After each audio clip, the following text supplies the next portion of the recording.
dirty plastic flip-flops collected from Kenya's beaches come rainbow-colored animals, bottle stoppers, necklaces, baskets, and even a car. These are some of the products being sold at Marula Studios, our first stop on the tour. Here, preserving the environment is foremost on the artists' minds. Lisa Barrett is director of Marula Studios. It was very concerning to see these floating in the ocean. These don't sink, and waste on the beach. And of a major concern is that the turtles, that's shaped like a fish, if you were a little turtle swimming in the sea, and if it's smaller bits, they would try and eat it. And so there's a whole conservation ethos of cleaning up the oceans and saving the sea life. Artists create a wide array of products out of recycled plastics, rubber, glass and cloth, as well as leather and beads. John Kinyua glues several flip-flops together and carves a door stopper out of the material. The work is employment for local communities. Beadwork taps into the skills of women from a nearby Maasai community.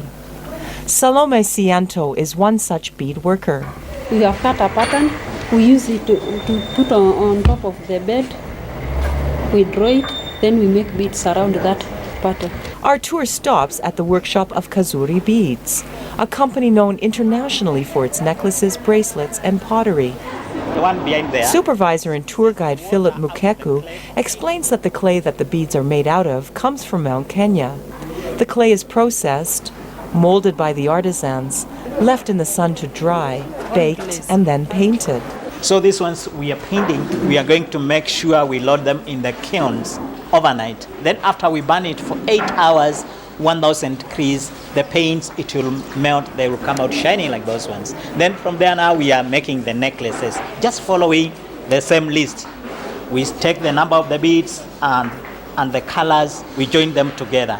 Supervisor Mukeku explains that Kazuri Beads was founded primarily to create employment opportunities for single mothers. The final stop on the tour is to visit Mwitiki Kioko, a pioneer of junk metal art in Kenya. He says he takes recycling very seriously. People used to recycle and reuse what they use and just take as much as they need. But now we've got a whole way of taking more than we need. And so we end up with these huge masses of waste, which we need to find ways of dumping it now. Kyoko creates works of art from old bolts, spark plugs, oil drums, and other junk metals. He says he draws upon nature and his community for his inspiration. Cathy Majtenyi for VOA News, Nairobi.